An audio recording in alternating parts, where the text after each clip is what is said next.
एडिनोकार्सिनोमास के बारे में हमने कहा कि वो फ्रीक्वेंटली गैस्ट्रिक एडिनोमास में से ही अराइज करेंगे, जो कि इसीलिए देयरफॉर रिक्वायर करता है कंप्लीट हमें एक्ससीजन करनी होगी और surveillance to detect the recurrence. फिर हमने गैस्ट्रिक एडिनोकार्सिनोमा को क्लासीफाई किया उनकी लोकेशन के हिसाब से और ग्रॉस एंड हिस्टोलॉजिक मॉर्फोलॉजी के बेसिस पे।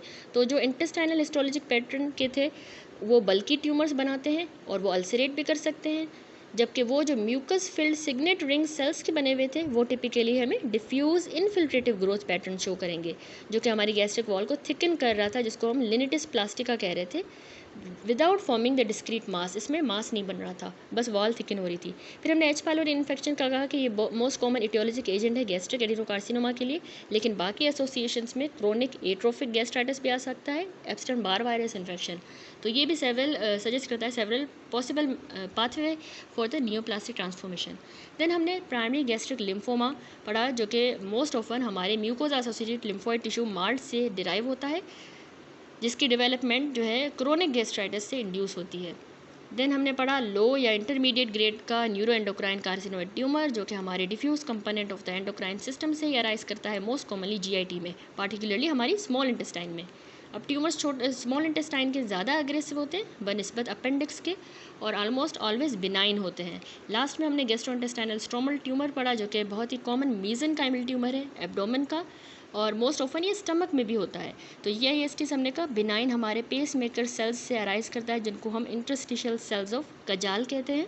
मेजॉरिटी ऑफ द ट्यूमर्स जो है उनको एक्टिवेटिंग म्यूटेशंस होती हैं, या तो CKIT के अंदर या PDGFR टायरोसिन काइनेज के अंदर, और ये हमने कहा काइनेज इनहिबिटर्स को रिस्पॉन्ड करेंगे, जैसे कि इमातिनिब। That's it. यहाँ पे हमने स्टमक का टॉपिक जो है इस चैप्टर से कंप्लीट कर लिया, oral cavities and gastrointestinal tract से। अब जो है हम ये पूरा स्टमक का topic fundamentals of pathology Pathoma से कवर करेंगे एंड इरफान मसूद से। फिर हम चलेंगे नेक्स्ट टॉपिक पे, which is the small and large intestines. अब हम स्टमक का टॉपिक जो है पैथोमा से भी देख लेते हैं। सबसे पहला टॉपिक है गैस्ट्रोस्कीसिस। देखिए, गैस्ट्रो का मतलब होता है स्टमक और स्कीसिस का मतलब होता है कि स्प्लिट हो जाना। ठीक है, अब इसमें स्टमक स्प्लिट हो जाएगा, तो इसमें ये असल में एक कंजेनाइटल मेलफॉर्मेशन है एब्डोमिनल वॉल की, जो कि स्प्लिट हो जाएगी। अब उससे जो एब्डोमिनल कंटेंट है वो एक्सपोज हो जाएंगे। हमारी एब्डोमिनल वॉल में एंटीरियर फोल्ड होता है, पोस्टीरियर फोल्ड, लेटरल फोल्ड। ठीक है, अब ये सारे साथ पे आते हैं और एंटीरियर एब्डोमिनल वॉल बनाते हैं। अब इस केस में क्या होता है, कंजेनाइटल मेलफॉर्मेशन हो जाती है, तो वॉल नहीं बन पाएगी और एब्डोमिनल कंटेंट एक्सपोज हो जाएंगे। तो ये देखिए वो केस है, एक होल बना हुआ है एब्डोमेन में, एब्डोमिनल वॉल में, जो कि गैस्ट्रिक कंटेंट को एक्सपोज कर रहा है। तो हमें यहाँ पे क्लियरली इंटेस्टाइन्स नज़र आ रही हैं। अगला डिसऑर्डर है ओम्फैलोसील। तो ये क्या होता है, इसमें परसिस्टेंट हर्निएशन हो जाती है बॉवल की अम्बिलाइकल कॉर्ड के अंदर। अगर हम डेवलपमेंट देखें, अर्ली डेवलपमेंट में जब बॉवल की डेवलपमेंट हो रही थी तो एब्डोमेन की बहुत ही कम स्पेस होती है और उसकी 90 डिग्री की रोटेशन होती है, हम पढ़ के आए हैं, काउंटर क्लॉकवाइज रोटेशन होती है। तो उससे जो है बॉवल जो है बैक अम्बिलाइकल कॉर्ड आ जाएगा, एक बॉडी कैविटी के अंदर आ जाएगा। ठीक है, अब इस केस में क्या होता है कि परसिस्टेंट हर्निएशन रहती है बॉवल की, यानी ये डेवलपमेंट का ही पार्ट होता है, लेकिन वही जो हर्निएशन है वो परसिस्ट करेगी इस डिसऑर्डर में। अब यहाँ पे जो इंटेस्टाइन्स हैं उनका फेलियर हो जाएगा, हर्निएटेड इंटेस्टाइन्स का, कि वो बॉडी कैविटी में वापस जाएँ डेवलपमेंट के दौरान। तो हमें जो कंटेंट हैं एब्डोमेन के वो पेरिटोनियम से कवर हुए नज़र आएंगे और एमनियन ऑफ द अम्बिलाइकल कॉर्ड के साथ भी कवर्ड होंगे। तो इस फिगर में देखें एब्डोमिनल कंटेंट हमें नज़र आ रहे हैं जो कि बबल में प्रेजेंट है, और ये पेरिटोनियम है, और ये पेरिटोनियम भी है और एमनियन भी है अम्बिलाइकल कॉर्ड का, यही बबल।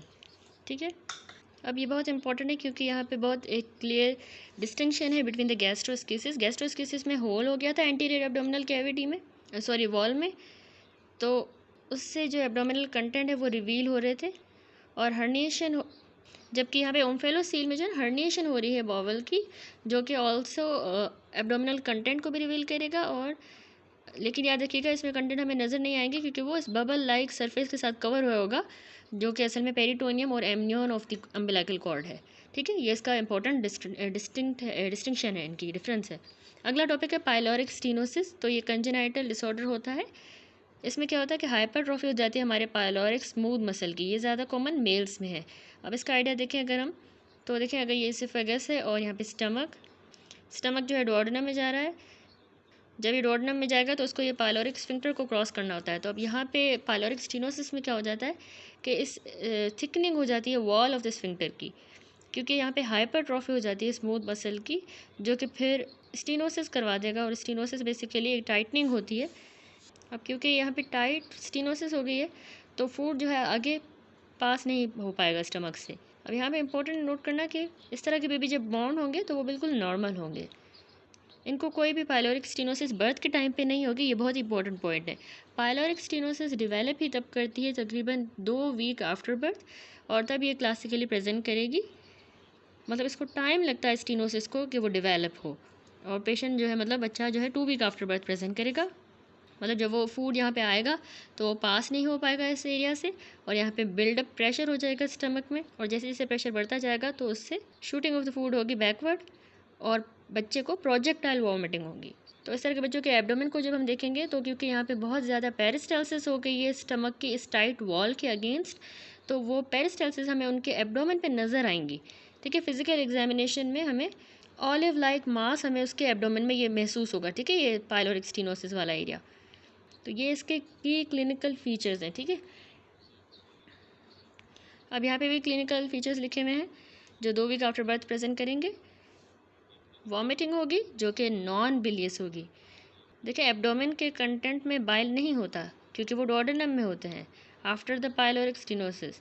तो यहाँ पे पिक्चर भी देखें, इस वजह से स्टमक है और यहाँ पे जो पायलोरिक स्टीनोसिस हो गई है यहाँ पे, लेकिन बाइल जो है वो आगे डोडेनम वाले एरिया में आता है, तो इसलिए यहाँ पे नॉन बिलियस वॉमिटिंग होगी क्योंकि उसमें वॉमिटिंग नहीं, बाइल नहीं आ रहा। स्टीनोसिस के बाद मतलब बाइल की आ रही है। नेक्स्ट टॉपिक है एक्यूट गैस्ट्राइटिस।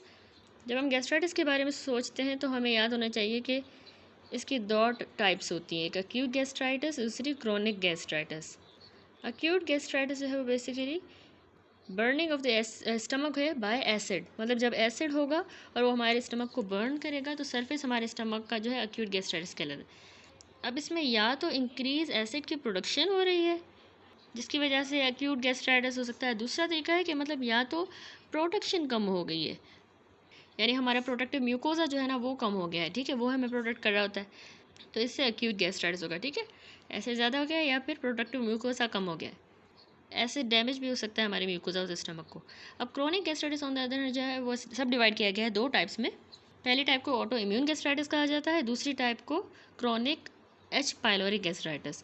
अब ये जो 2 टाइप्स हैं इनको हम डिटेल में डिस्कस करेंगे, लेकिन यहाँ पे आप बस ये ग्लोबल पिक्चर देख लें। एक्यूट गैस्ट्राइटिस एसिड डैमेज हुआ है म्यूकोजा को जो कि इम्बैलेंस हो गया या तो म्यूकोजल प्रोटेक्शन के और एसिडिक इन्वायरमेंट के। और क्रोनिक गैस्ट्राइटिस जो है उसको भी हमने 2 में किया है, ऑटो इम्यून टाइप जो इतनी कॉमन नहीं है और दूसरी एच पायलोरी इंड्यूस टाइप। अब सबसे पहले एक्यूट गैस्ट्राइटिस देखें तो ये एसिडिक डैमेज हो जाता है हमारे म्यूकोजा को, इम्बैलेंस हो जाता है म्यूकोजल डिफेंस का और एसिडिक इन्वायरमेंट का। अब म्यूकोजल डिफेंसेस हमें पता हो सेवरल होते हैं जो कि हमारे म्यूकोजा को एसिड से प्रोटेक्ट कर रहे होते हैं। फॉर एग्जांपल जैसे अगर ये म्यूकोजा है और ये एपिथेलियम से लाइन हुआ हुआ है, याद रखिएगा इसमें इनको हम एपिथेलियल सेल्स को फोवियोलर सेल्स भी कहते हैं। ऊपर देखें ये म्यूकस लेयर है जो कि प्रोटेक्ट करती है, इसमें बायोकार्ब की सिक्रेशन बहुत ज़्यादा है जो कि उनको न्यूट्रलाइज करती है एसिड्स को। इसको अच्छी सी ब्लड सप्लाई होती है, नॉर्मल ब्लड सप्लाई जो है एसिड को भी पिकअप कर रही है। ठीक है, उसको अवे ले जा रही है। तो ये सारे जो की डिफेंसेस हैं जो कि हमें acidic environment of the stomach को प्रोटेक्ट कर रहे हैं।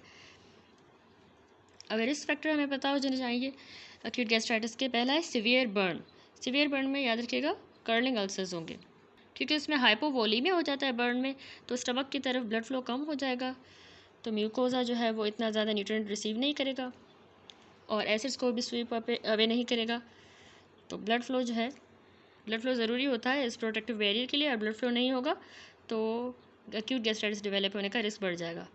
दूसरा है एनसेड्स। तो यहाँ पे देखें प्रोस्टाग्लैंडिन्स जो है नॉर्मली हमारे साइक्लोऑक्सीजनेज के प्रोस्टाग्लैंडिन्स जो है नॉर्मली हमारे साइक्लोऑक्सीजनेज ऑफ द फोवियोलर सेल से प्रोड्यूस हो रहे होते हैं और ये ज़रूरी होते हैं इस प्रोटेक्टिव बैरियर को क्रिएट करने के लिए। फॉर एग्जांपल जैसे एक थिंग जो प्रोस्टाग्लैंडिन करते हैं वो है कि ये हमारी एसिड प्रोडक्शन को कम करते हैं और ये म्यूकस और बायोकार्ब की प्रोडक्शन को भी बढ़ाते हैं। ठीक है, सेल्स को एबिलिटी, ब्लड फ्लो भी बढ़ाते हैं। तो न्यूट्रिएंट्स और मतलब एसिड को स्वीप अवे भी करेगा, ब्लड फ्लो, ज़्यादा ब्लड फ्लो। तो ये सारे मतलब अगर प्रोस्टाग्लैंड नहीं होंगे तो मसला हो जाएगा। अब एनसेड्स क्या करते हैं कि ये उनको जो है नॉकआउट कर देंगे प्रोस्टाग्लैंडिन्स को। अगर प्रोस्टाग्लैंडिन नहीं होंगे तो फिर एक्यूट गैस्ट्राइटिस का रिस्क बढ़ जाएगा। इसके अलावा अल्कोहलिक, हैवी अल्कोहलिक कंजप्शन से भी, यानी ये एक टॉक्सिन है जो कि डायरेक्टली हमारी म्यूकोजा को डैमेज करेगा, अलॉन्ग विद द एसिड जो है फिर और ज़्यादा स्टमक को डैमेज करेगा। कीमोथेरेपी से भी जो है रिस्क बढ़ जाता है एक्यूट गैस्ट्राइटिस का। इसमें क्या होता है, जब हम कीमोथेरेपी देते हैं तो हम उन सेल्स को नॉकआउट कर रहे हैं जो टर्नओवर हो रहे हैं, और न्यू सेल्स जो है ना रीजनरेट नहीं हो पाएंगे म्यूकोजा ऑफ द स्टमक में। अब रीजनरेट नहीं हो पाएंगे, अच्छी म्यूकोजा नहीं रहेगी सरफेस पे जो हमें प्रोटेक्ट कर सके एसिड से, ठीक है। तो कीमोथेरेपी से भी जो है रीजनरेटिव सेल्स की कैपेसिटी जो है वो ख़त्म हो जाती है और एक्यूट गैस्ट्राइटिस हो जाता है। इसके अलावा मोस्ट इंपॉर्टेंट कॉज है इंक्रीज इंट्राक्रैनियल प्रेशर। ये एग्जामिनर्स का फेवरेट क्वेश्चन है। अब इंक्रीज इंट्राक्रैनियल प्रेशर जो है वो एक्यूट गैस्ट्राइटिस करवाता है, जिसको हम कुशिंग अल्सर भी कहते हैं। और यहाँ पे क्या होता है, जब इंट्राक्रैनियल प्रेशर बढ़ जाता है तो वेगल स्टिमुलेशन बढ़ जाती है और वो एसिटाइल कोलिन बढ़ा देगी। एसिटाइल कोलिन पैराइटल सेल के रिसेप्टर के साथ बाइंड करेगी और एसिड की प्रोडक्शन को बढ़ा देगी। सेल जो एसिड बनाता है हमारे स्टमक में वो पैराइटल सेल है, और इसमें इंपॉर्टेंट रिसेप्टर्स होते हैं जो कि 3 इंपॉर्टेंट रिसेप्टर होते हैं। एक है एसिटाइल कोलिन रिसेप्टर जो एसिड प्रोड्यूस करेगा, दूसरा गैस्ट्रिन रिसेप्टर ताकि गैस्ट्रिन से इंड्यूस हो सके प्रोडक्शन एसिड की, और इसके अलावा हिस्टामिन रिसेप्टर, इसकी भी फिजियोलॉजी इंपॉर्टेंट है। तो हिस्टामिन और गैस्ट्रिन जो है ना ये एसिड की प्रोडक्शन को बढ़ाएंगे पैराइटल सेल्स से। तो इंट्राक्रैनियल प्रेशर जब बढ़ेगा तो वेगल स्टिमुलेशन बढ़ेगी, एसिटाइल कोलिन बढ़ेगा, तो एसिड की प्रोडक्शन हमारे पैराइटल सेल से बढ़ जाएगी, ठीक है। और इससे जो है acid damage to the mucosa बढ़ जाएगा। लास्ट है शॉक। शॉक में क्या होगा, जब पेशेंट को शॉक होगा तो उसका ब्लड फ्लो जो है कम हो जाएगा, स्टमक में भी कम होगा, तो उसके नतीजे में एक्यूट गैस्ट्राइटिस डेवलप होने का रिस्क बढ़ जाएगा। वैसे शॉक में मल्टीपल अल्सर्स हो जाते हैं, उनको हम स्ट्रेस अल्सर्स कहते हैं, ठीक है। आईसीयू में ज़्यादातर जो लोग प्रोटॉन पंप इनहिबिटर्स पे होते हैं और उन पे मल्टीपल स्ट्रेस अल्सर्स बन जाते हैं, उनको हम मतलब प्रोटॉन पंप इनहिबिटर्स पे रखते हैं ताकि उनको मल्टीपल स्ट्रेस अल्सर्स ना हो, ठीक है, शॉक वाले पेशेंट्स को। उसके बाद है acid damage results in superficial inflammation करवा देगा। एरोजन भी नॉकआउट हो सकती है, एपिथेलियम लॉस हो सकती है, या फिर पूरी जो म्यूकोजल लेयर है यानी अल्सरेशन हो सकती है। एपिथेलियम यानी इरोजन हो जाएगी, म्यूकोजल लेयर लॉस हो जाएगी तो उसको अल्सर कह देंगे, ठीक है। एपिथेलियम लॉस हुई तो इरोजन। अब आ जाते हैं क्रोनिक गैस्ट्राइटिस पे। तो अब इसकी 2 टाइप्स में इसको हमने डिवाइड किया एटियोलॉजी के बेसिस पे। एक क्रोनिक ऑटो इम्यून, दूसरी एच पाइलोरी। इसमें ऑटो इम्यून में क्या होता है, हमारे गैस्ट्रिक पैराइटल सेल्स में डिस्ट्रक्शन हो जाती है। देखिए इसोफेगस है, स्टमक है। अब स्टमक के हमें पता है मल्टीपल रीजन है, ये कार्डिया है, फंडस और यहाँ पे बॉडी और ये एंट्रम। तो 4 रीजन्स होते हैं स्टमक के, cardiac, fundus, body, antrum. Fundus और बॉडी में याद रखिएगा पैराइटल सेल ज़्यादा होते हैं। तो क्रोनिक ऑटोइम्यून गैस्ट्राइटिस में ऑटोइम्यून डिस्ट्रक्शन हो जाएगी पैराइटल सेल्स की इन्हीं रीजन्स में, बॉडी और फंडस में, ठीक है। ये मोस्ट इंपॉर्टेंट पॉइंट है। अब ये असल में टी सेल मेडिएटेड डैमेज होता है, तो इस तरह की हाइपर सेंसिटिविटी रिएक्शन जो है, अब ये टी सेल मेडिएटेड डैमेज होता है तो यानी ये टाइप 4 से हाइपर सेंसिटिविटी रिएक्शन है, लेकिन कॉन्सिक्वेंस ऑफ दिस डैमेज के एंटीबॉडीज़ बन जाएंगे हमारे पैराइटल सेल्स के अगेंस्ट या फिर इंट्रिंसिक फैक्टर के अगेंस्ट। अब ये एंटीबॉडीज़ जो है ये डैमेज करवा नहीं रही है, बस साइड इफेक्ट है डैमेज की वजह से, यानी उसका कॉन्सिक्वेंस है, ये याद रखिएगा, और ये डायग्नोसिस के लिए यूज़फुल है। अब क्लिनिकली क्या होगा, जब पैराइटल सेल्स नॉकआउट हो जाएंगे तो म्यूकोजा डैमेज होगा, तो अब एट्रोफी हो जाएगी म्यूकोजा की। अब ये एक क्लिनिकल फीचर है जो हमें यहाँ मिलेगा। दूसरा क्लिनिकल फीचर है कि क्योंकि यहाँ पे पैराइटल सेल्स नॉकआउट हो रहे हैं तो एसिड की प्रोडक्शन भी जो है वो अफेक्ट होगी, तो उससे ए क्लोराइड होगा, ठीक है, ए क्लोराइडिया, ए क्लोहेड्रिया, यानी low acid production by the stomach. तो उससे हमारे गैस्ट्रिन लेवल बढ़ जाएंगे। गैस्ट्रिन जो है वो की मॉलिक्यूल होता है जो कि पैराइटल सेल्स को ड्राइव करता है कि वो मतलब एसिड बनाए, ठीक है। अब ये इंक्रीज्ड गैस्ट्रिन जो है ना वो एसिड बनाने की कोशिश कर रहा है, और इसके अलावा हमें ए क्लोरहाइड्रिया जो है वो एंट्रल जी सेल हाइपरप्लेजिया के साथ भी मिलेगा, यानी जी सेल्स जो है उनका हाइपरप्लेजिया हो जाएगा। ये भी बहुत ही इंपॉर्टेंट है फिजियोलॉजिकली। दूसरा क्लिनिकल फीचर जो हमें मिलेगा वो है मेगालोब्लास्टिक एनीमिया मिलेगी पेशेंट में, क्योंकि इसमें पैराइटल सेल डैमेज हो रहे हैं तो वो इंट्रिंसिक फैक्टर बनाते हैं जो कि विटामिन B12 के अब्जॉर्प्शन के लिए ज़रूरी होते हैं। टर्मिनल इलियम में उसके साथ बाइंड करके विटामिन B12 इंट्रिंसिक फैक्टर का कॉम्प्लेक्स बनता है और बॉडी में अब्जॉर्ब होता है, ठीक है। पैराइटल सेल जब डैमेज होंगे तो इंट्रिंसिक फैक्टर नहीं बनेगा, तो इंट्रिंसिक फैक्टर जो है विटामिन B12 को अब्जॉर्ब नहीं कर पाएगा और मेगालोब्लास्टिक एनीमिया हो जाएगी। अब इस सारे को पर्निशियस एनीमिया कहते हैं क्योंकि इसमें इंट्रिंसिक फैक्टर ही नहीं है। अब ये बहुत ही कॉमन कॉज है, हमें पता है, विटामिन B12 की डेफिशिएंसी का। Chronic gastritis most common cause है विटामिन B12 की डेफिशिएंसी का। इसके अलावा इसमें गैस्ट्रिक एडिनोकार्सिनोमा का रिस्क भी बहुत ज़्यादा बढ़ जाता है, यानी क्रॉनिक इन्फ्लामेशन जो है वो इंटेस्टाइनल मेटाप्लेजिया करवा देंगी। इंटेस्टाइनल मेटाप्लेजिया होगा तो ये असल में पैथोलॉजिकल मेटाप्लेजिया है जिससे कैंसर की डेवलपमेंट का रिस्क बढ़ जाता है।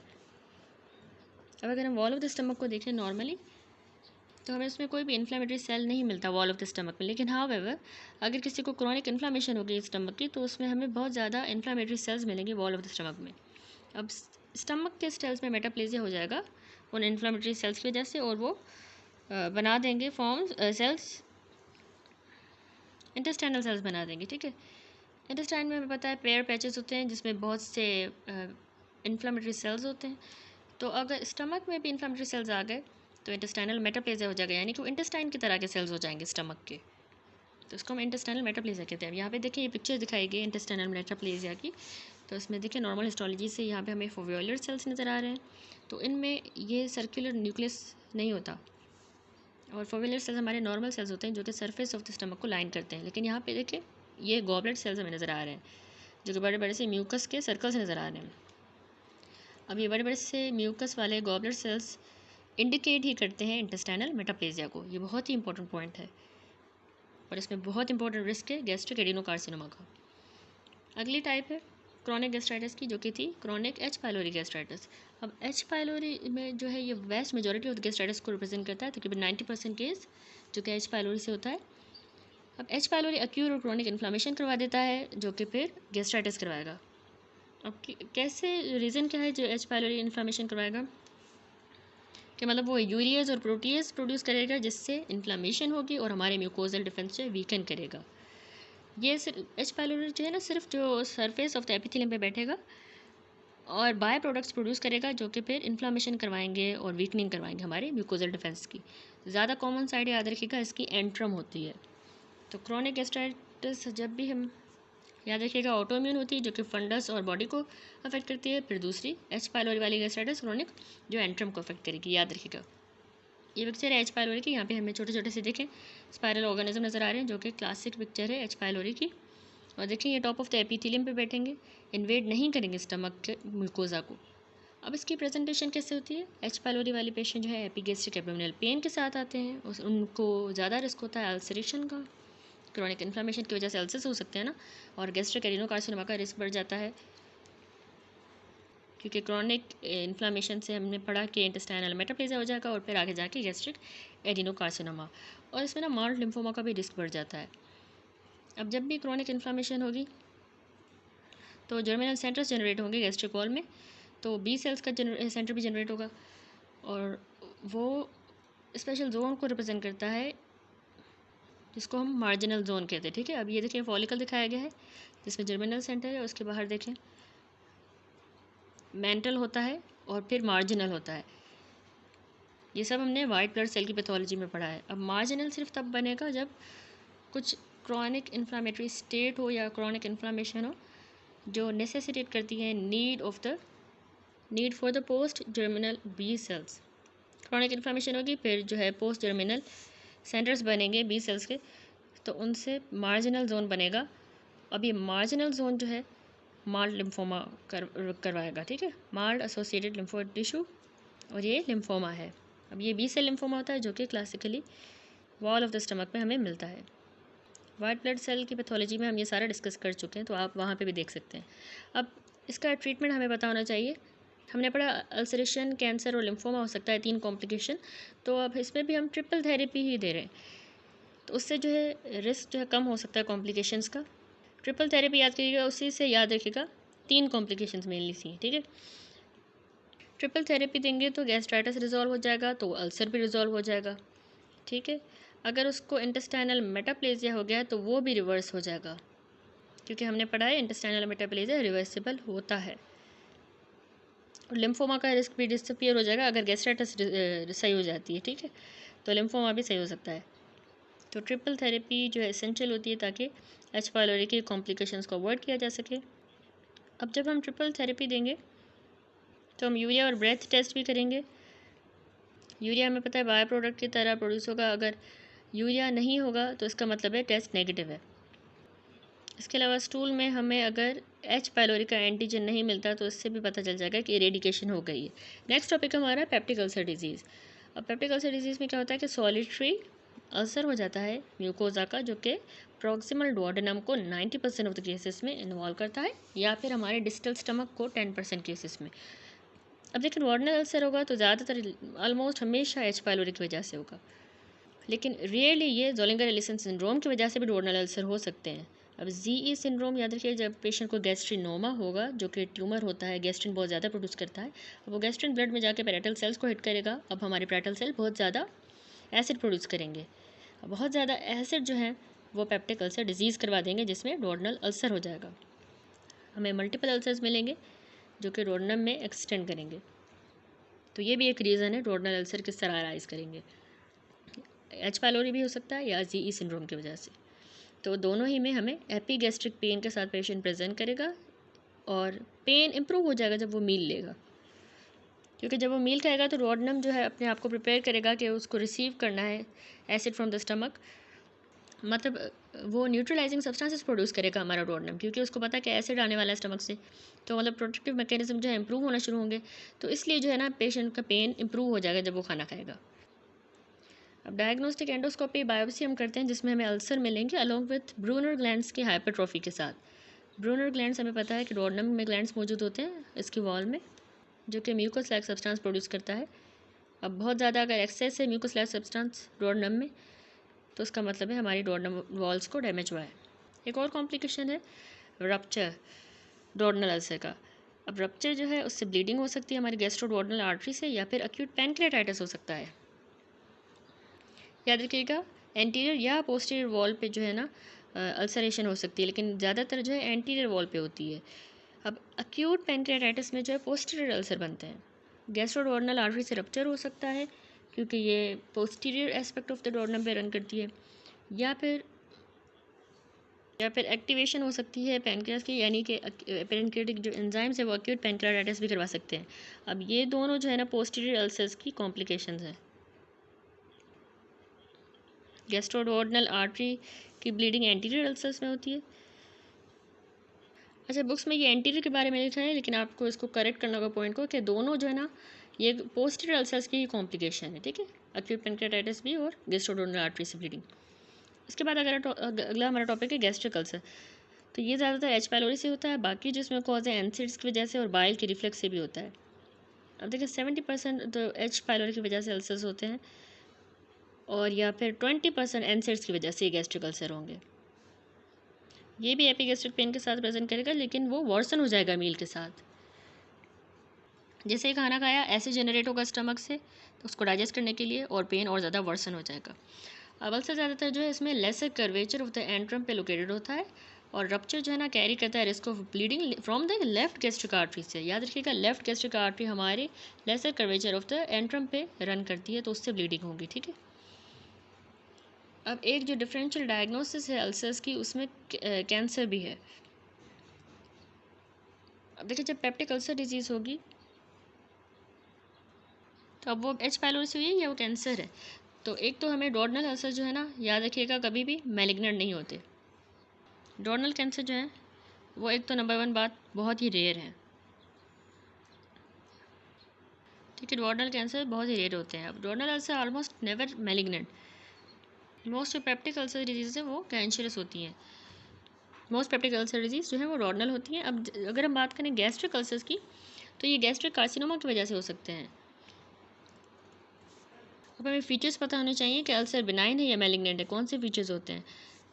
अब ये फिगर देखिए यहाँ पे बिनाइन अल्सर दिखाया गया है, यहाँ पे एक छोटा सा जो है दिखाया गया फीचर कि मतलब एक बात कि स्मॉल है, दूसरा ये पंच्ड आउट है, ठीक है, पंच्ड आउट होल है। तीसरा इसके जो मार्जिन जो है वो पाइल अप नहीं कर रहे, वो बिल्कुल नॉर्मल फ्लैटेंड से हैं। तो ये इंपॉर्टेंट फीचर होता है बिनाइन अल्सर्स का। अब ये क्यों इंपॉर्टेंट है, क्योंकि एंडोस्कोपिस्ट जो है वो स्टमक को जब देखेगा एंडोस्कोप से, तो अल्सर को जब देखेगा तो उसको गैस करना होगा कि ये बिनाइन है या मैलिग्नेंट है। बिनाइन के फीचर्स यही हैं, जो स्मॉल अल्सर होगा, पंच्ड आउट होगा, no heaping up of the mucosa on the edge of the ulcer, no piling of the mucosa. तो ये सारे इसके बिनाइन के फीचर्स हैं। अब अगर बात करें इसकी मैलिग्नेंट अल्सर की, तो ये हमें इरेगुलर मिलता है, ठीक है, पंच्ड आउट नज़र आएगा, ज़्यादा बड़ा होगा, लार्जर है बनिस्बत उसके, और हमें piling up of the mucosa भी इसके ऊपर मिलेगी, और ये भी फीचर है मैलिग्नेंट का, ठीक है। फाइनल डिटर्मिनेशन तो वैसे भी हम बायोप्सी से ही करते हैं। उसके बाद गैस्ट्रिक कार्सिनोमा है, तो ये मैलिग्नेंट प्रोलिफरेशन होती है हमारे सरफेस एपिथेलियल सेल्स की, और वो कोलमनार सेल्स होते हैं, तो इसमें हमें एडिनोकार्सिनोमा बन जाता है। तो गैस्ट्रिक कार्सिनोमा याद रखिएगा, बेसिकली एडिनोकार्सिनोमा होता है। इसकी हमने सब क्लासिफिकेशन की है 2 टाइप्स में, intestinal type, diffuse type. Intestinal type में क्या होता है कि ये एक लार्ज इरेगुलर अल्सर की तरह प्रेजेंट करेगा, उसमें हीप्ड अप मार्जिन्स होंगी, और मोस्टली ये lesser curvature of the antrum को इन्वॉल्व करता है, वही सेम जगह जहाँ पे पेप्टिक अल्सर डिजीज़ हो रही थी, ठीक है। अब बिनाइन अल्सर का और मैलिग्नेंट अल्सर का जो डिफरेंस है, ठीक है, पेप्टिक अल्सर डिजीज़ और गैस्ट्रिक कैंसर भी जो है वहीं पे हो रहा था लेसर कर्वेचर पे, तो उनका बिनाइन और मैलिग्नेंट का डिफरेंस भी पता होना चाहिए। अब इसके बाद है इसमें रिस्क फैक्टर है इंटेस्टाइनल मेटाप्लेजिया, ठीक है, इंटेस्टाइनल टाइप का। क्रॉनिक ऑटोइम्यून गैस्ट्राइटिस से इंटेस्टाइनल मेटाप्लेजिया होता है, क्रॉनिक एच पाइलोरी से होता है। ये 2 इसके की रिस्क फैक्टर होते हैं इंटेस्टाइनल मेटाप्लेजिया के। इसके अलावा नाइट्रोसामीन स्मोक्ड फूड्स में, ये असल में कार्सिनोजेंस होते हैं, स्मोक फूड में मौजूद होते हैं, और ये स्टमक कैंसर का जापान में रिस्क बढ़ा रहे हैं। इसके अलावा ब्लड टाइप ए वाले जो पेशेंट हैं उनको intestinal type of stomach cancer का रिस्क ज़्यादा होता है। ये बहुत ही एक स्ट्रेंज थिंग है, लेकिन याद रखिएगा, सी ए बस याद रखिएगा कार्सिनोमा की तरह, कि मतलब ए का मतलब है टाइप ए वालों को ज़्यादा रिस्क है कि इंटेस्टाइनल टाइप का उनको कैंसर हो, ठीक है, स्टमक का। अगला है हमारे टाइप डिफ्यूज़ टाइप, बहुत इंपॉर्टेंट है ये। डिफ्यूज़ टाइप में क्या होता है कि सिग्नेट रिंग सेल्स हमें मिलते हैं जो कि डिफ्यूजली हमारी गैस्ट्रिक वॉल को इन्फिल्ट्रेट करेंगे। अब ये गैस्ट्रिक वॉल को इन्फिल्ट्रेट करेंगे तो हमें कैंसर प्लस रिएक्शन मिलेगा। उस रिएक्शन को हम डेस्मोप्लेजिया कहते हैं, जिसमें क्या होगा, हमारी जो स्टमक वॉल है उसकी थिकनिंग हो जाएगी, जिसको हम लिनिटिस प्लास्टिका कहते हैं। अब सिग्नेट रिंग क्या होता है, ये सेल्स होता है जिसका न्यूक्लियस पुश ऑफ हो जाता है वेरिंग एज पे। अब वेरी एज पे वो पुश हो गया है, क्यों हुआ है, क्योंकि म्यूसिन प्रोड्यूस हुआ है उस ट्यूमर सेल से, तो ये सिग्नेट रिंग बन गई। अब ये सिग्नेट रिंग सेल्स डिफ्यूजली हमारी गैस्ट्रिक वॉल को इन्फिल्ट्रेट करेंगे, इसको डेस्मोप्लेजिया कहेंगे। डेस्मोप्लेजिया असल में रिएक्टिव रिस्पॉन्स होता है स्ट्रोमा का, तो फाइब्रस टिश्यू होता है असल में, जो कि in response to this tumour होगा। अब इस डेस्मोप्लेजिया में हमारी स्टमक की वॉल की थिकनिंग हो जाएगी और लिनिटिस प्लास्टिका कहेंगे। अब याद रखिएगा, ये एच पाइलोरी के साथ एसोसिएटेड नहीं होता, ना ही इंटेस्टाइनल मेटाप्लेजिया के, ना ही नाइट्रोसामीन के साथ। यहाँ पे डिफ्यूज टाइप की पिक्चर दिखाई गई जिसमें थिकनिंग हो गई स्टमक वॉल की, और देखिए वाइट फाइब्रस रिएक्शन हो गया है जिसको हम डेस्मोप्लेजिया कह रहे हैं। ये बायोप्सी देखें, ये सिग्नेट रिंग सेल्स हमें नज़र आ रहे हैं, और ये सर्कुलर म्यूकस है, पुश्ड ऑफ न्यूक्लियस है, ठीक है। ये बहुत ही इंपॉर्टेंट फीचर होता है जो कि डिफ्यूज टाइप में हमें सिग्नेट रिंग सेल्स मिलेंगे। तो समराइज़ कर लें, 2 तरह के स्टमक कैंसर होते हैं, इंटेस्टाइनल टाइप और जो कि अल्सर प्रोड्यूस करेगा, दूसरी डिफ्यूज टाइप जो डिफ्यूजली हमारी वॉल ऑफ द स्टमक को थिकन कर लेगा, और इसमें हमें सिग्नेट रिंग सेल मिलेंगे। अब है कि गैस्ट्रिक कार्सिनोमा वेदर डिफ्यूज़ या इंटेस्टाइनल टाइप वो प्रेजेंट लेट करेगी। क्लासिक साइंस हमें पता होना चाहिए, वेट लॉस हो जाएगा पेशेंट का, एब्डोमिनल पेन होगा, अनीमिया, अर्ली सेटाइटी, जल्दी उसका पेट भर जाएगा। ये डिफ्यूज़ टाइप में क्लासिक है, ठीक है, अर्ली सेटाइटी। तो उसमें क्योंकि थिकनिंग हो गई है, फाइब्रोसिस हो गई है वॉल की, तो पेशेंट को फुलनेस जल्दी महसूस होगी खाना खाने वक्त। एक और चीज़ हमें जो मिलती है गैस्ट्रिक कार्सिनोमा, एक्एंथोसिस निग्रिकेंस, एक्सिलरी रीजन्स में यानी थिकनिंग और डार्कनिंग हो जाती है, ठीक है। दूसरा लेसर ट्रेलेट साइन मिलता है, यानी पेशेंट को डजन्स ऑफ सेवरल केराटोसिस हो जाएगी स्किन में, जो कि all of the sudden arise करेगी। अब ये भी हमें गैस्ट्रिक कार्सिनोमा में मिलता है, लेसर ट्रेलेट साइन। अब गैस्ट्रिक कार्सिनोमा स्प्रेड करेगा लिम्फ नोड्स में, इंटरेस्टिंग लिम्फ नोड है हमारा लेफ्ट सुप्रा क्लेविकुलर नोड। ये बहुत ही इंपॉर्टेंट नोड है, लेफ्ट सुप्रा क्लेविकुलर नोड। जब डिस्टेंट मेटास्टेसिस होगी तो वो ज़्यादातर लिवर को इन्वॉल्व करेगी। पहला है पेरी एम्बिलिकल रीजन, इसको सिस्टर मैरी जोसेफ नोड्यूल कहेंगे। ये क्लासिकली हमें इंटेस्टाइनल टाइप में मिलता है गैस्ट्रिक कैंसर में। दूसरा मेटास्टेसिस जो है वो बायलैटरल ओवरीज में भी हो सकता है। जब बायलैटरली ओवरीज इन्वॉल्व होती हैं बाय गैस्ट्रिक कैंसर तो उसको हम क्रोकनबर्ग ट्यूमर कहते हैं, और ये हमें डिफ्यूज टाइप में मिलेगा। तो ये दोनों आपको याद रखना है, ठीक है। डिफ्यूज टाइप में हमने कहा ना कि सिग्नेट रिंग सेल्स बनते हैं, म्यूकस बनता है, तो बायलैटरल ओवरीज को भी ये इन्वॉल्व कर रहा है, ठीक है। डिफ्यूज टाइप से क्रोकनबर्ग ट्यूमर बनेगा। दैट्स इट, यहाँ पे ये कंप्लीट हुआ। अब हम यही टॉपिक स्टमक का डिटेल में जो है इरफान मसूद से भी कवर कर लेंगे। तो इसमें सबसे पहला टॉपिक है कंजेनाइटल पाइलोरिक स्टीनोसिस। ये क्या होता है? ये असल में प्रोग्रेसिव हाइपरट्रॉफी हो जाती है। हमारा जो सर्कुलर मसल होता है ना, पाइलोरिक स्फिंक्टर का भी, लेकिन सर्कुलर मसल, उसकी प्रोग्रेसिव हाइपरट्रॉफी हो जाएगी। तो ये बर्थ के टाइम पे प्रेजेंट नहीं होता, लेकिन ये 2 to 3 वीक्स ऑफ लाइफ के बाद प्रेजेंट करता है। अब इसमें हमें क्लिनिकल फीचर्स पता होने चाहिए। एक तो ये congenital pyloric stenosis male dominant है, यानी 4 गुना ज़्यादा कॉमन मेल्स में बनिस्बत गर्ल्स के, और ये मोर कॉमन होता है फर्स्ट बोर्न जो मेल होता है उसमें, ठीक है, जो पहला बच्चा मेल बोर्न हुआ हो। नॉन बिलियस इसमें प्रोजेक्टाइल वॉमिटिंग होगी, क्योंकि बाइल तो जाहिर सी बात ही नहीं जाएगा, क्योंकि वो डुओडेनम में रिलीज होता है, लेकिन यहाँ पे तो पाइलोरिक की स्टेनोसिस हुई है। नॉन बिलियस वॉमिटिंग होगी जो कि 2 से 3 हफ्तों के बाद होगी, बर्थ के टाइम पीरियड भी याद होना चाहिए। इसमें विजिबल हमें पेरिस्टेल्सिस नज़र आएगी उसके एब्डोमेन पे, और पाल्पेबल सा ओवल एब्डोमिनल मास मिलेगा ऑलिव की तरह का, ठीक है।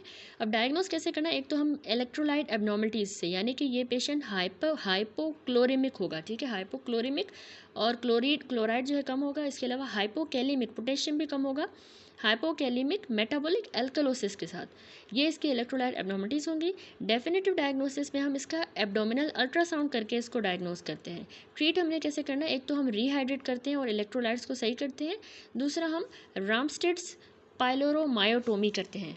तो उसमें क्या करते हैं, हम जो पाइलोरिक मसल होता है ना उसको कट कर लेते हैं, ताकि जो है एब्डोमिनल के कंटेंट जो है ईजिली फिर एम्प्टी हो डोडेनम के अंदर, ठीक है। दूसरी होती है एक्वायर्ड पाइलोरिक स्टेनोसिस। अब एक्वायर्ड वाली जो है एडल्ट्स में होती है, ठीक है, एडल्ट्स में होगी। तो ये क्यों हो सकती है? एंट्रल गैस्ट्राइटिस की वजह से, एंट्रम का अगर गैस्ट्राइटिस हो जाता है। इसके अलावा पेप्टिक अल्सर हो जाए तो एक्वायर्ड पाइलोरिक स्टेनोसिस होगी। लिम्फोमास की वजह से, पाइलोरिक कोई कार्सिनोमा बन गया है, या पैनक्रियाटिक कार्सिनोमा की वजह से भी। That's it.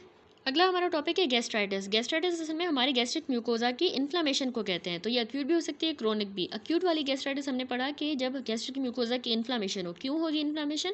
एनसेड्स की वजह से, अल्कोहल की वजह से, स्मोकिंग, ब्रेन इंजरी जिसमें कुशिंग अल्सर बन जाएंगे, बर्न इंजरी जिसमें कर्लिंग अल्सर बनेंगे, यूरीमिया की वजह से भी गैस्ट्राइटिस हो सकता है, या स्ट्रेस की वजह से भी अक्यूट गैस्ट्राइटिस होगा। कैसे प्रेजेंट करेगा? एसिम्टोमेटिक होता है ये तो अर्ली जो है एसिम्टोमेटिक, लेकिन बाद में फिर एपिगैस्ट्रिक पेन हो सकता है, नोजिया, वॉमिटिंग, बहुत ज़्यादा हेमेटोमेसिस होगी, मिलेना और fatal blood loss.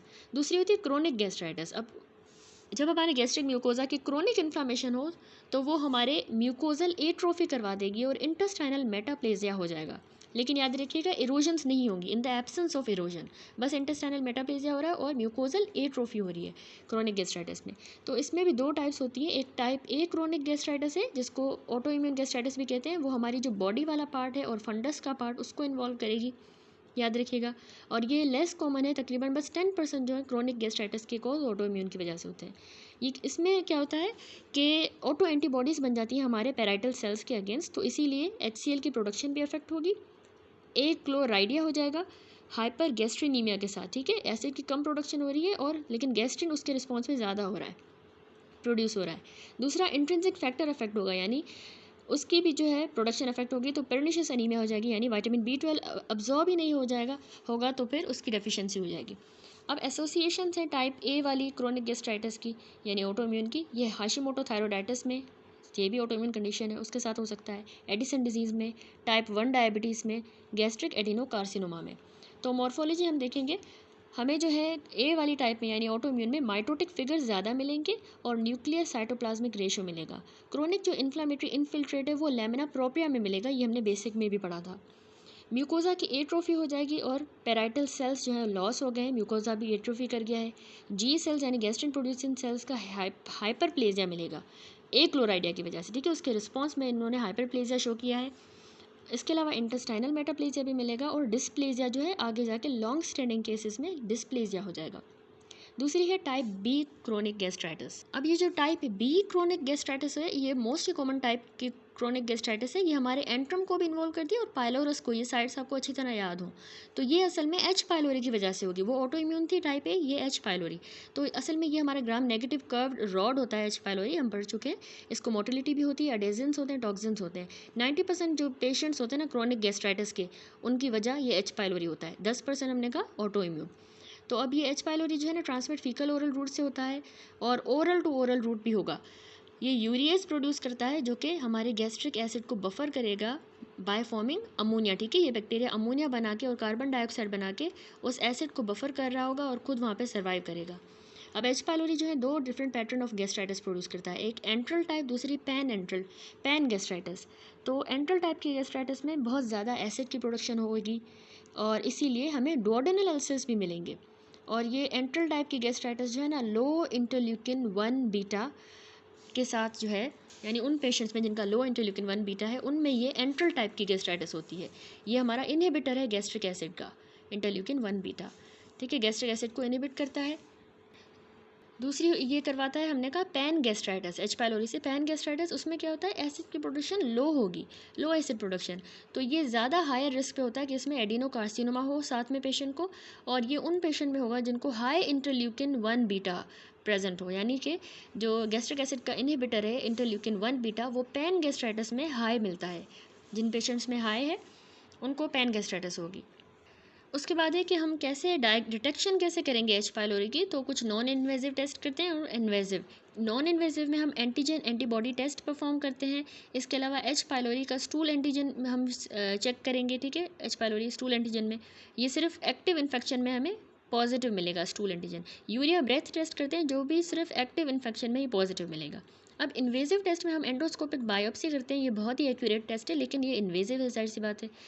Rapid urease test किया जाता है और पीसीआर भी इन्वेजिव टेस्ट है। मॉर्फोलॉजी में एच पाइलोरी जो है ना mucus layer of the surface epithelium पे हमें मिलेगा, ठीक है। सरफेस एपिथेलियम की भी म्यूकस लेयर में ये एच पाइलोरी मौजूद होंगे। और एच पाइलोरी जो है इंटेस्टाइनल मेटाप्लेजिया वाले एरिया में, याद रखिएगा, एब्सेंट होंगे, वहाँ पे नहीं मौजूद होंगे। Chronic inflammatory infiltrate lamina propria में मिलेगा। म्यूकोजा की एट्रोफी हो जाएगी, पेराइटल सेल्स भी लॉस हो चुके हैं, इंटेस्टाइनल मेटाप्लेजिया मिलेगा और डिस्प्लेजिया लॉन्ग स्टैंडिंग केस में।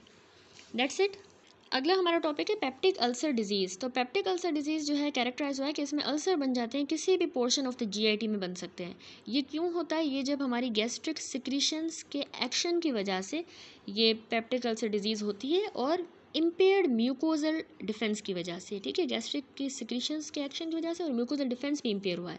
तो इनकी लोकेशन याद रखिएगा। जो हमारा पहला पोर्शन है डुओडेनम का, ये most commonly peptic ulcer disease में इन्वॉल्व होता है। फिर हमारे स्टमक का एंट्रम भी, इसके अलावा गैस्ट्रो ईसोफेजल जंक्शन पे भी होते हैं, विद इन या फिर adjacent to the ileal Meckel diverticulum, ठीक है, उसके अंदर या उसके साथ भी ये पेप्टिक अल्सर डिजीज़ हो सकती है। अब क्यों होते हैं ये, जब हम क्रॉनिक एनसेड का यूज़ कर रहे होते हैं, एस्पिरिन का, उसकी वजह से, स्टेरॉइड्स यूज़ करने की वजह से, स्मोकिंग की वजह से, और एच पाइलोरी की इन्फेक्शन भी पेप्टिक अल्सर डिजीज़ करवा सकता है। 100% वो डोडेनल अल्सर करवाएगा एच पाइलोरी का इन्फेक्शन, 70% जो है वो गैस्ट्रिक अल्सर्स करवाएगा। इसके अलावा ये एच पाइलोरी जो है ना, ये प्रो इन्फ्लामेटरी साइटोकाइंस को प्रोड्यूस करता है, इंटरल्यूकिन 1 को और ट्यूमर नेक्रोटिक फैक्टर को। ये हमारे डुओडेनम की पीएच को भी कम कर देता है, टी सेल्स और बी सेल्स की एक्टिवेशन करवा देगा, और हमारी सरफेस की जो कैपिलरीज हैं उनकी थ्रोम्बोटिक ओक्लूजन करवा देगा, ठीक है। ये एच पाइलोरी इन्फेक्शन की वजह से ये सब हो रहा है, तो उसकी वजह से ये पेप्टिक अल्सर डिजीज़ हो रही है। अब मॉर्फोलॉजी हमें पता होनी चाहिए। ग्रॉसली हमें पेप्टिक अल्सर डिजीज़ कैसे मिलेगी कि ये हमारी जो एंटीरियर वॉल होती है, first portion of the duodenum की भी एंटीरियर वॉल को 98% ऑफ द केसेस में अफेक्ट करता है।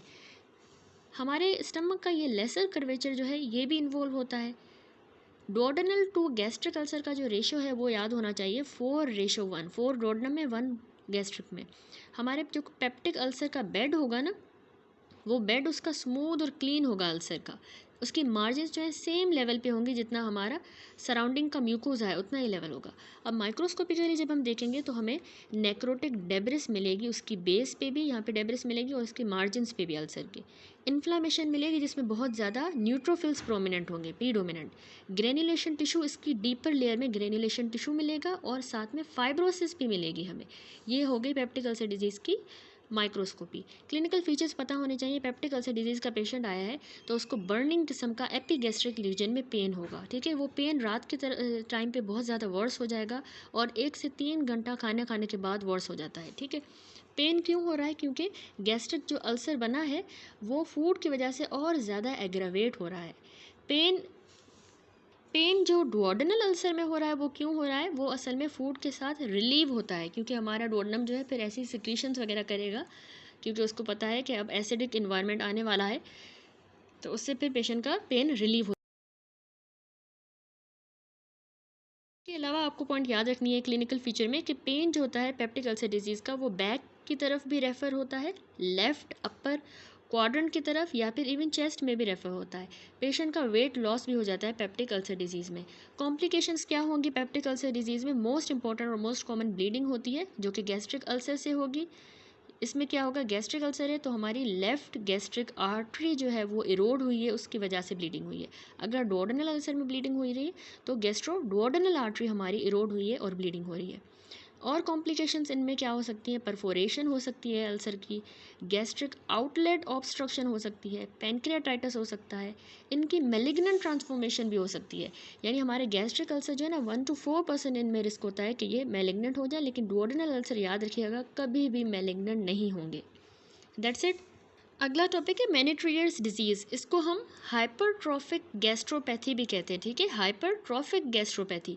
तो ये असल में जब हमारे सरफेस की जो म्यूकोजल सेल्स होते हैं उनका हाइपरप्लेजिया हो जाता है विथ ग्लैंडुलर एट्रोफी के साथ, ग्लैंड्स की एट्रोफी हो जाएगी और सरफेस एपिथेलियम हाइपरप्लेजिया हो गया है सरफेस की म्यूकोजल सेल का, उसकी वजह से जो है ये मेनिट्रियस डिजीज़ हो जाएगी। अब इसमें याद रखिएगा मेल प्रीडोमिनेंस है उनको ज़्यादातर ये होती है डिजीज़।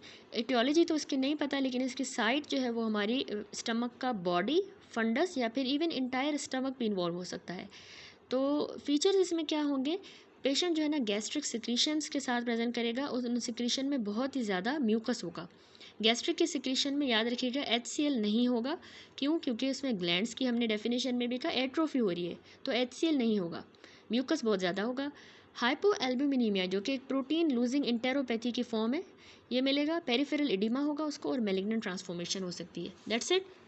अब आ जाते हैं ट्यूमर्स पे। तो ट्यूमर्स में सबसे पहले बिनाइन ट्यूमर्स डिस्कस करते हैं। तो पॉलिप्स जो है ना मोस्ट कॉमन बिनाइन ट्यूमर्स होते हैं हमारे स्टमक के, हम पढ़ चुके हैं पॉलिप्स, ठीक है। अब पॉलिप्स जो है ना कोई भी लीजन हो सकती है जो कि सराउंडिंग म्यूकोजा के लेवल से यूँ प्रोजेक्ट कर रही हो, उनको पॉलिप्स कहेंगे। अब फॉलोइंग टाइप्स के हो सकते हैं पॉलिप्स। एक तो हाइपर प्लास्टिक होते हैं, बहुत कॉमन टाइप, ये नॉन न्योप्लास्टिक टाइप है जो कि याद रखिएगा एंट्रम में होगी। इसके अलावा हमारे पास एडिनोमेटस पॉलिप्स होते हैं जो कि नियोप्लास्टिक हैं और ये भी एंट्रम में ही होंगे। फंडिक ग्लैंड पॉलिप्स होते हैं जिनमें क्या होता है, हमारे ग्लैंड्स जो होते हैं ना ऑक्सीनेटिक म्यूकोजा के अंदर, उनकी डायलेशन हो जाती है। कुछ इन्फ्लामेटरी फिब्रोइड पॉलिप्स भी होते हैं जिनमें बल्कि सब म्यूकोजल ग्रोथ होती है। प्यूट्स जैगर पॉलिप्स ये हेमाटोमेटस पॉलिप्स होते हैं और जुवेनाइल पॉलिप्स जो हैं ये जुवेनाइल पॉलिपोसिस सिंड्रोम का पार्ट होते हैं। That's it. अब मेलिग्नेंट ट्यूमर्स जो है हमारे स्टमक के वो फॉलोइंग है। एक तो गैस्ट्रिक कार्सिनोमा है जो 90 to 95% होता है, ये मोस्ट कॉमन मेलिग्नेंट ट्यूमर है, ठीक है, गैस्ट्रिक कार्सिनोमा। गैस्ट्रिक लिम्फोमा 5% है, ये बी सेल के लिम्फोमा होंगे, माल्ट के mucosa associated lymphoid tissue. Gastrointestinal stromal tumour भी हमने बेसिक में पढ़े जो कि इंटेस्टिशियल सेल्स ऑफ द कजाल से ओरिजिनेट करते हैं। मेटास्टेटिक कैंसर जो है वो सिस्टेमिक लिम्फोमास से हो सकते हैं मोस्ट कॉमनली। कार्सिनोइड जो हमने कहा न्यूरोएंडोक्राइन सेल का ट्यूमर है, ठीक है, ECL cells in the oxyntic mucosa, ये हमारे इंटेरोक्रोमाफिन लाइक सेल्स से ओरिजिनेट करेगा, ठीक है, इंटेरोक्रोमाफिन सेल्स लाइक सेल्स जो हैं ऑक्सीनेटिक म्यूकोजा के। उसके बाद आ जाता है हमारे पास गैस्ट्रिक कार्सिनोमा, जो पहला मेलिग्नेंट ट्यूमर हमने कहा, उसकी डिटेल थोड़ी देख लेते हैं। अच्छा जी, ये गैस्ट्रिक कार्सिनोमा बहुत ही कॉमन मेलिग्नेंट ट्यूमर होता है हमारे स्टमक का। इसकी ज़्यादातर साइट आपने याद रखनी है, लेसर जो कर्वेचर है ना एंट्रम पाइलोरिक रीजन का, उसके यहाँ पे ये lesser curvature of antrum pyloric region पे होता है। इसमें कुछ रिस्क फैक्टर्स हैं, जैसे कि हमारा इन्वायरमेंटल फैक्टर्स इसका रिस्क फैक्टर बनते हैं, जिसमें एच पाइलोरी जो है ना गैस्ट्रिक कार्सिनोमा की मोस्ट कॉमन वजह बनता है। नाइट्राइट्स की वजह से हो जाता है ये कैंसर, स्मोक्ड फिश की वजह से, मीट्स की वजह से, स्मोकिंग की वजह से। होस्ट के फैक्टर्स में अगर उसको क्रोनिक गैस्ट्राइटिस है तो उसको गैस्ट्रिक कार्सिनोमा हो सकता है। अगर उसको मेंटेलियर्स डिजीज़ जो हम पढ़ के आए हैं पीछे, जिसमें हाइपरट्रॉफिक इंटेरोपैथी हो रही थी, जिसमें हम कह रहे थे कि सरफेस म्यूकस सेल्स का हाइपरप्लेजिया हो रहा था लेकिन ग्लैंड्स की एट्रोफी हो रही थी, तो ये अगर पेशेंट को है तो उसको गैस्ट्रिक कार्सिनोमा बन सकता है। गैस्ट्रिक एडिनोमा से भी गैस्ट्रिक कार्सिनोमा बन जाता है, और बैरेट इसोफेगस से भी। अब कुछ जेनेटिक फैक्टर्स में अगर किसी का ब्लड ग्रुप ए है तो उसको गैस्ट्रिक कार्सिनोमा का रिस्क ज़्यादा है। फैमिली हिस्ट्री हो अगर किसी को इसकी कैंसर की, मेल प्रीडोमिनेंस है इसमें, फैमिलियल गैस्ट्रिक कार्सिनोमा सिंड्रोम है अगर किसी को, या किसी को hereditary non polyposis colon cancer है तो उसको भी गैस्ट्रिक कार्सिनोमा डेवलप हो सकता है। ये सारे रिस्क फैक्टर हो गए। मॉर्फोलॉजी देखें, सबसे पहला है डेप्थ इन्वेजन। जो अर्ली वाले गैस्ट्रिक कार्सिनोमा होते हैं तो उसकी अगर बात करें तो ये गैस्ट्रिक कार्सिनोमा सिर्फ म्यूकोजा और सब म्यूकोजा तक ही कन्फाइंड रहता है, रिगार्डलेस ऑफ द प्रेजेंस या absence of the peri gastric lymph node metastasis है या नहीं, ये डजेंट मैटर। ये म्यूकोजा या सब म्यूकोजा तक ही सिर्फ अर्ली वाला कन्फाइंड रहेगा। जो एडवांस गैस्ट्रिक कार्सिनोमा है उसकी डेप्थ ऑफ इन्वेजन देखें तो ये गैस्ट्रिक कैंसर जो है ना एक्सटेंड कर जाता है बिलो द सब म्यूकोजा, हमारी मस्कुलर वॉल के अंदर, और परहैप्स ज़्यादा वाइडली स्प्रेड करेगा। ग्रोथ पैटर्न की बात करें तो इनकी एक्सोफाइटिक ग्रोथ हो सकती है, फ्लैट भी हो सकते हैं, डिप्रेस्ड या एक्सकेवेटेड। अब एक्सकेवेटेड वाली जो टाइप है ना, ये क्रोनिक पेप्टिक अल्सर को मिमिक करेगी, ऐसा लगेगा क्रोनिक पेप्टिक अल्सर हुआ है। लेकिन ये टाइप हावेवर हमने पेप्टिक अल्सर से डिफ्रेंशिएट करनी है। कैसे? एक तो हमें इसके मार्जिन्स देखने हैं, हीप्ड अप और बीडेड मार्जिन्स डिनोट करते हैं कि ये पेप्टिक अल्सर नहीं है, ये गैस्ट्रिक कार्सिनोमा है।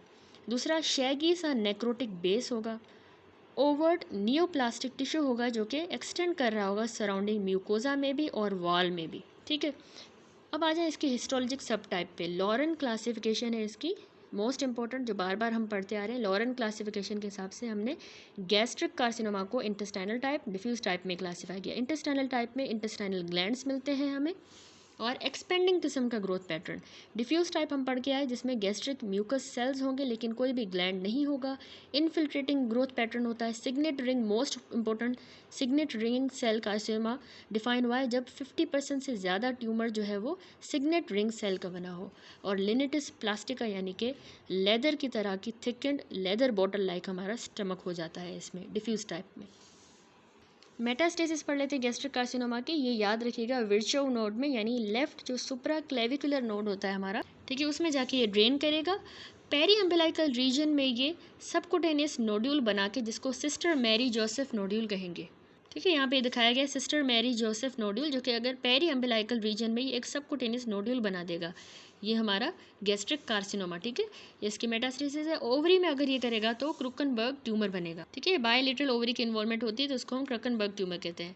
अब प्रेजेंटेशन हमें पता होनी चाहिए कि गैस्ट्रिक कार्सिनोमा के पेशेंट किस तरह प्रेजेंट करेंगे। तो इस तरह के जो पेशेंट है वो एसिम्टोमेटिक होते हैं अर्ली तो, लेकिन बाद में उनका वेट लॉस हो जाता है, एनोरेक्सिया, खाना पीना उनका बंद हो जाता है, उनका एपीगैस्ट्रिक पेन रहेगा, ओकल्ट ब्लीडिंग होगी, आयरन डेफिशिएंसी अनीमिया होगी उनको, पैरानियोप्लास्टिक उनकी स्किन लेजन्स होंगी, जिसमें हमने कहा एक्केंथोसिस निग्रिकन्स और लेसर ट्रिलेट सिंड्रोम। लेसर ट्रिलेट सिंड्रोम में हमने कहा कि मल्टीपल आउट क्रॉपिंग हो जाती है सिबोरिक केराटोसिस की। ठीक है, इस तरह से यहाँ पे दिखाया गया, ये मल्टीपल आउट क्रॉपिंग हो गई है सिबोरिक केराटोसिस की, ये हमें गैस्ट्रिक कार्सिनोमा में मिलता है। पैरानियोप्लास्टिक स्किन लेजन है। और ये है एक्केंथोसिस निग्रिकन्स, जिसमें जो एक्सिलरी फोल्ड्स हैं स्पेशली उनकी डार्कनिंग हो जाती है। ठीक है, ये गैस्ट्रिक कैंसर में कैरेक्टरिस्टिक है। अब प्रोग्नोसिस भी हमें पता होनी चाहिए, तो ये दो फैक्टर्स पे डिपेंड करती है गैस्ट्रिक कार्सिनोमा की। एक तो डेप्थ ऑफ इन्वेजन कितनी हुई है, और नोडल और डिस्टेंट यानी विजरल मेटास्टेसिस कितनी है, उस हिसाब से प्रोग्नोसिस होगी। तो 5 साल का survival rate early gastric cancer वालों में जो है 90 to 95% चांस होता है।